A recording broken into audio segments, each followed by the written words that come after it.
Kalau reuni zaman sekolah mah ya memang begitu isinya. Saling hina antar teman tuh udah biasa. Saling cela antar teman tuh udah biasa. Lah sekarang kalau reuni 212, masa reuni demo sih?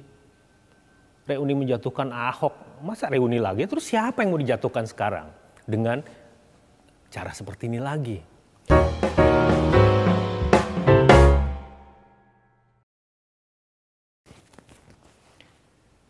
Halo sobat, jumpa lagi di program The Editors Media Indonesia. Kalau menyebut kata reuni, sebetulnya bukan sesuatu yang luar biasa. Bahkan banyak di antara kita yang begitu akrab dengan reuni. Menyitat Kamus Besar Bahasa Indonesia, reuni berarti pertemuan kembali, bekas teman sekolah, kawan seperjuangan, dan sebagainya. Setelah berpisah cukup lama. Jadi, kalau kemudian sejak pekan lalu terdengar rencana akan digelar reuni 212, itu sih sah-sah saja. Karena reuni kan nggak mesti buat mereka yang pernah sekolah atau kuliah. Terlebih bila merujuk pada pengertian dari Kamus Besar Bahasa Indonesia.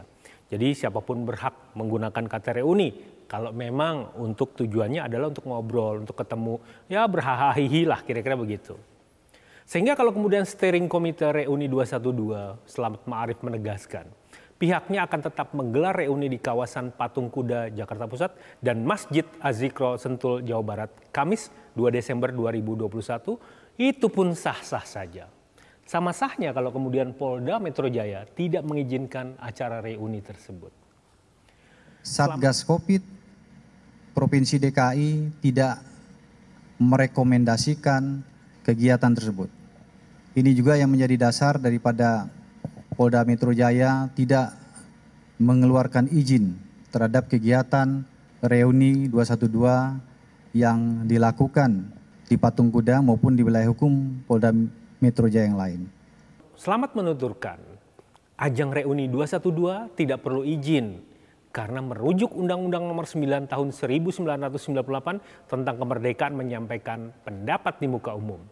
Cukup pemberitahuan saja loh, cukup ngasih tahu kepada pihak kepolisian, bukan izin. Dan itu koordinator lapangan sudah melayangkan ke Polda Metro Jaya, ujar Selamat. Penegasan Selamat Ma'arif ini memang benar. Karena pada saat ini, ya pada saat sekarang, itu kita nggak perlu lagi meminta izin. Sangat berbeda dengan kondisi yang sama pada masa lalu. Jangan samakan hal sekarang dengan yang lalu. Kalau dulu begitu babaliut perizinan. Undang-Undang Nomor 9 Tahun 1998 ini memang tidak secara spesifik mengatur mengenai perizinan. Pada pasal 10 ayat 1 menyebutkan penyampaian pendapat di muka umum sebagaimana dimaksud dalam pasal 9 wajib diberitahukan secara tertulis kepada Polri. Jadi memang hanya pemberitahuan saja. Pasal 2 menyebutkan pemberitahuan secara tertulis sebagaimana dimaksud dalam ayat 1 disampaikan oleh yang bersangkutan, pemimpin atau penanggung jawab kelompok. Nah, di ayat 3 menyebutkan pemberitahuan sebagaimana dimaksud dalam ayat 1 selambat-lambatnya dilakukan 3 kali 24 jam sebelum kegiatan dimulai dan itu telah diterima oleh Polri setempat. Bagaimana kemudian kelanjutannya? Masih ada ayat 4 yang menyebutkan pemberitahuan secara tertulis sebagaimana dimaksud dalam ayat 1 tidak berlaku bagi kegiatan ilmiah di dalam kampus dan kegiatan keagamaan. Jadi bagaimana kalau kita lihat dengan tentang reuni 212 ini? Apakah memang ini kegiatan kampus atau kegiatan agama dan sebagainya? Kita bisa lihat sendiri faktanya. Jadi sebetulnya pemberitahuan itu adalah tentang rencana kegiatan, berapa jumlah pesertanya, siapa, kemudian nama kelompoknya, termasuk penanggung jawab korlapnya lah. Kemudian apa sih yang dituntut misalnya ya, kalau itu sebuah demonstrasi. Saya nggak ngerti ya, apakah reuni ini sama dengan demonstrasi? Apalagi kalau kemudian reuni kemudian sampai menutup jalan, kemudian berorasi, kemudian ya bikin rame lah suasana.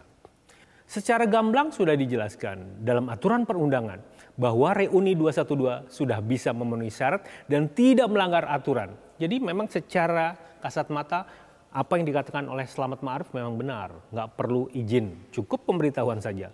Tapi ini ada tapinya loh, dan jangan lupa.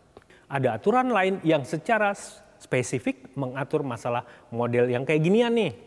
Yaitu peraturan pemerintah nomor 60 tahun 2017 tentang tata cara perizinan dan pengawasan kegiatan keramaian umum. kegiatan masyarakat lain, dan pemberitahuan kegiatan politik. Pasal 5 berbunyi, setiap penyelenggaraan kegiatan keramaian umum dan kegiatan masyarakat lainnya yang dapat membahayakan keamanan umum wajib memiliki surat izin. Kemudian pasal 6 ayat 1 menegaskan, untuk memperoleh izin yang dimaksud dalam pasal 5, setiap penyelenggara mengajukan permohonan izin secara tertulis kepada pejabat Polri yang berwenang di daerah hukum kepolisian. Tepat kegiatan keramaian umum dan kegiatan masyarakat lainnya dilaksanakan paling lambat 14 hari kerja sebelum pelaksanaan atau hari H-nya dilakukan. Nah, di dalam ayat 2 disebutkan, dalam kegiatan sebagaimana dimaksud pada ayat 1 berskala nasional, setiap penyelenggara mengajukan permohonan secara tertulis kepada Kapolri paling lambat 21 hari kerja sebelum pelaksanaan kegiatan. Kalau dilihat dari konteks aturan perundangan tersebut, pernyataan Selamat Ma'arif itu sebetulnya sudah memenuhi kaidah poin yang mana sih ya? Kalau kemudian cuman sekedar silaturahmi saja sih, ya jelaslah nggak usah pakai izin. Seperti saya datang ke tempat Anda, kita jalan-jalan bersama dengan teman-teman. Ngapain juga pakai izin? Wong namanya silaturahmi. Dan itu nggak bakal dipermasalahkan. Tapi ini kan sudah lama diworo-woro. Diinfoin, disebarluaskan, diberitakan dan sebagainya. Kalau mereka akan melakukan reuni 212 di kawasan Monas, Jakarta Pusat. Kebayang nggak reuni di sana? Itu kan pasti nggak cuma 1-2 orang, nggak mungkin 10-20 orang, bisa saja ratusan, ribuan, bahkan mungkin jutaan. Tapi kita belum tahu bagaimana faktanya. Lah, publik juga masih belum hilang ingatan kok bagaimana kemudian kegiatan aksi 212 di masa lalu. Belum lagi aksi-aksi lanjutan setelah itu. Dalam hal ini, sikap aparat keamanan bisa dipahami bahwa tidak ada yang menjamin aksi bisa berjalan damai. Anda bisa bayangkan kalau kemudian kita dalam satu kelompok masyarakat, massa yang berada dalam satu tempat punya tujuan yang sama, kemudian mendengar orasi-orasi, kemudian diprovokasi, ada aja provokator yang di situ yang nyolek dikit, jadi itu barang, rusuh udah pasti. Kalau sudah melibatkan massa besar, saya nggak kebayang apa yang akan terjadi. Saya nggak bisa terbayang seperti apa kejadian-kejadian di Jalan Sudirman Tamrin yang selalu mengumpulkan massa sedemikian besar, apapun isu yang dilakukan. Dan itu sudah menjadi pelajaran yang luar biasa buat kita. Jangan lupa loh, kawasan Sudirman Tamrin itu adalah kawasan elit. Kawasan di mana masyarakat internasional pun melihat, menyorot kegiatan-kegiatan, apapun kegiatan di sana. Apalagi kalau kemudian kegiatan itu sampai mengumpulkan massa yang begitu besar. Itu pasti akan berdampak serius bagi bangsa ini. Kendati diberi label aksi super damai yang mengusung tuntutan bela ulama, bela MUI, dan ganyang koruptor. Kita bisa perhatikan, mungkin saja peserta bisa berjalan dengan damai. Pesertanya loh ya. Tapi saya penjamin kalau di dalamnya nggak ada provokator. Apalagi kalau kemudian di dalamnya ada bela MUI. Padahal kita tahu loh MUI sedang kena sorot sekarang.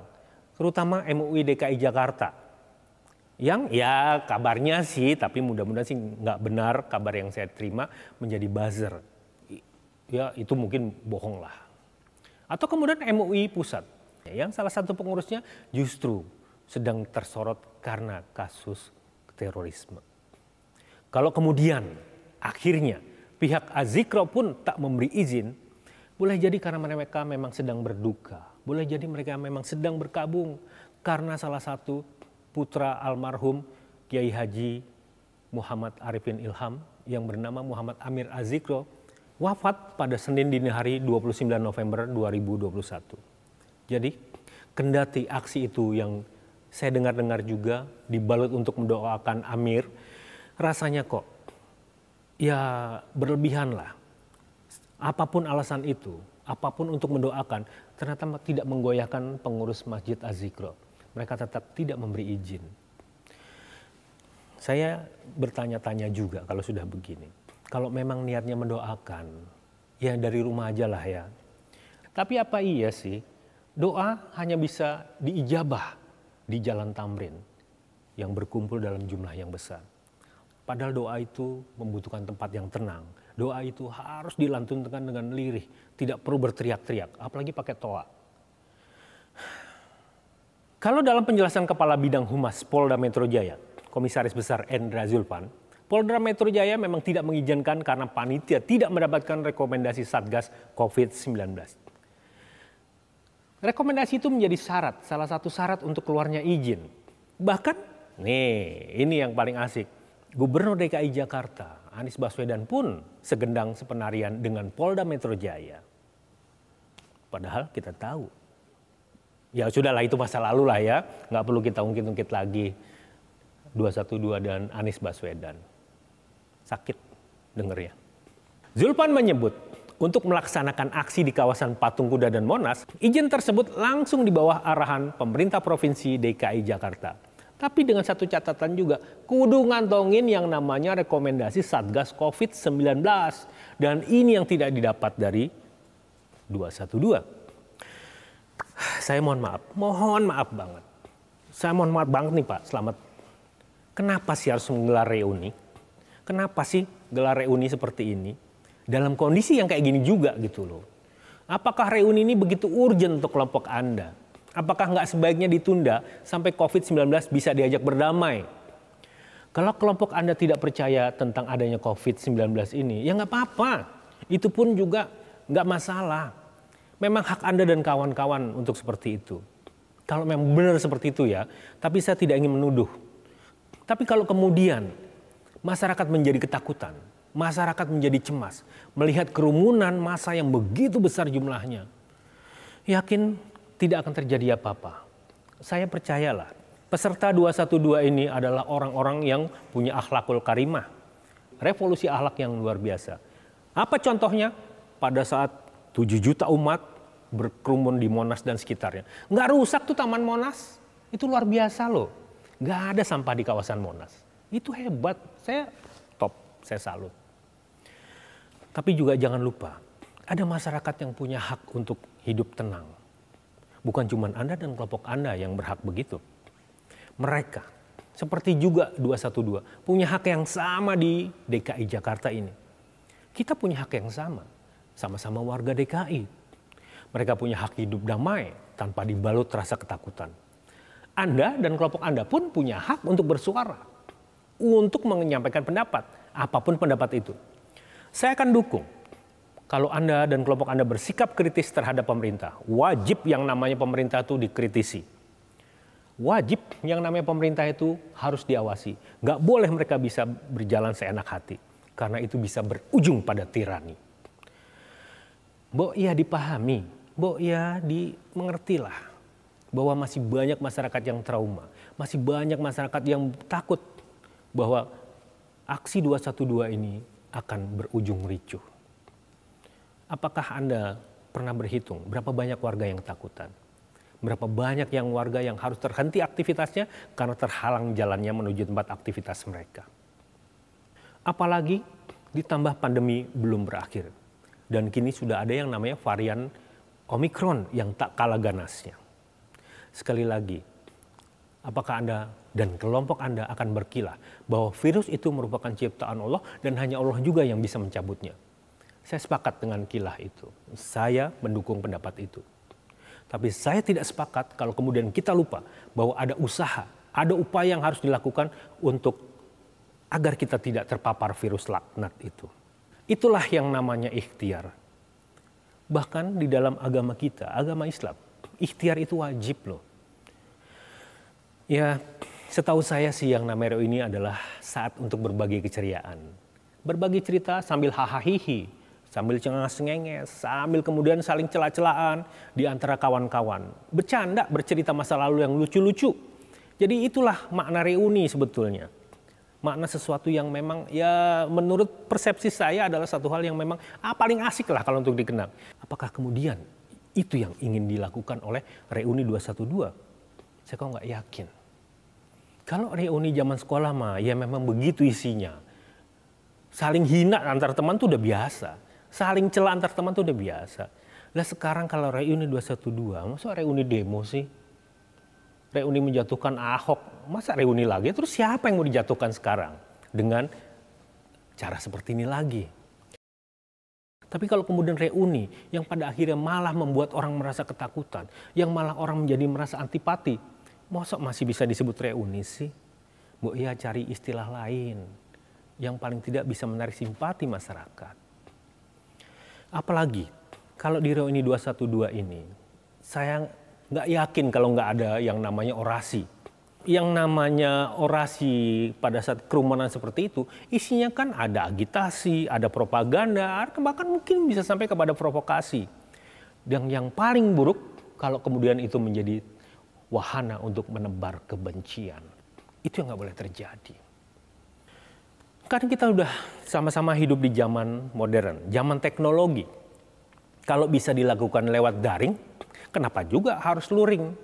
Kenapa juga kita harus bareng-bareng? Kerumunan orang dalam satu tempat di waktu yang sama dalam masa pandemi seperti ini sangat potensial untuk meningkatkan jumlah penderita COVID-19 di DKI Jakarta.